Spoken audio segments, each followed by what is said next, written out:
Most of the movies I've done for you over the past year or two seems to have involved deadwood in some form or another. And while deadwood is an integral part of a great many trees in the wild, and it's something that we see particularly on very old majestic trees, I think it's something that perhaps in bonsai gets a bad rap. Probably because it's been used to distraction on a great many trees. So the tree I bought for you today has no deadwood at all. This is a small Japanese Kishu juniper, belongs to a friend of mine, and he's asked me to do some work on it and try and brighten it up a little bit. I think it's very typical of a great many trees that a lot of us have on our benches, and it tends to, these types of trees just tend to sit and get a little bit ignored, sadly. So the work we're going to be doing for you today is refining this tree, and really it's just going to involve careful pruning and wiring. Wiring this tree will obviously be able to enable us to improve the shape, but it'll also help us to open up the growth so that the light can get in, and it will improve the health and the vigor of the tree as well.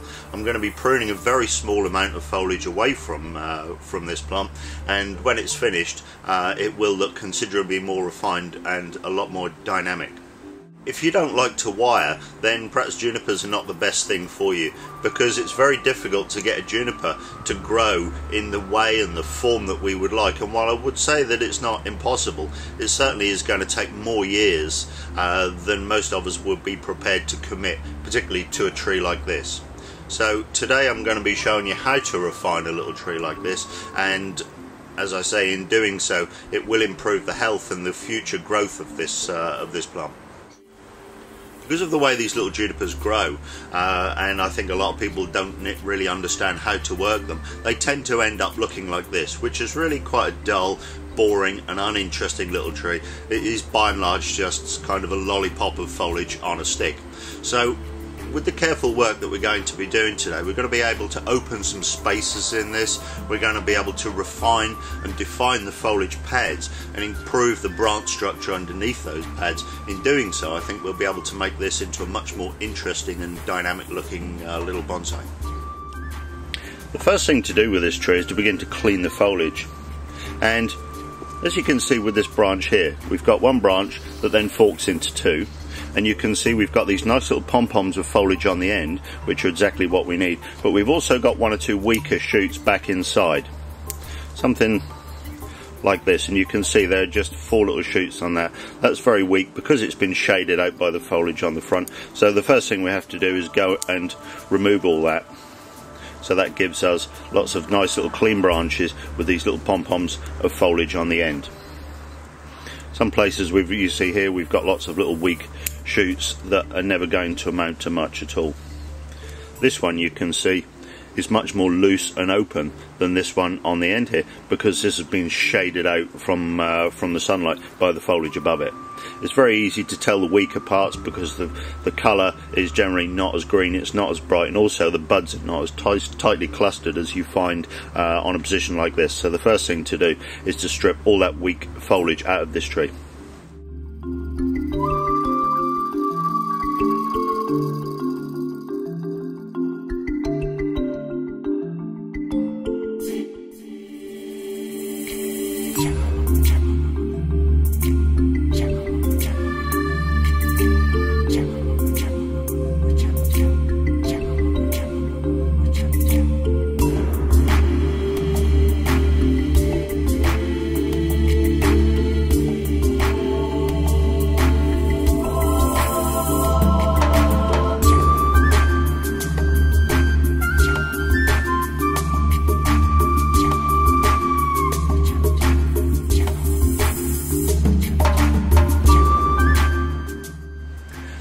finished removing most of the weak foliage from this tree, and so now what I have to do is remove the strong parts.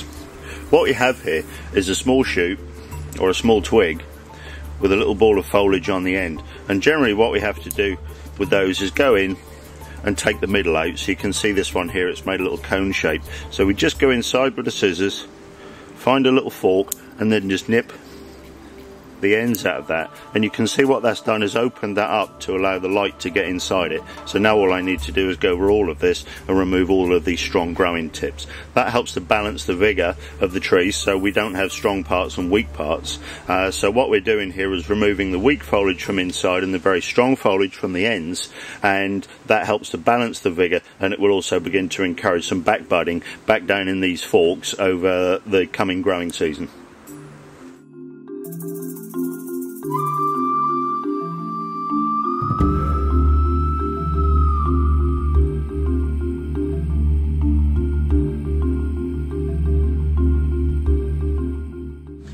Now finished thinning this tree ready for wiring, and as you can see from this pile here, this is everything I've removed. And it's important with junipers, particularly growing in the UK and cooler climates that are similar, that you don't remove too much. My recommendation is that you should never remove more than 20% of the foliage from a juniper at any one time.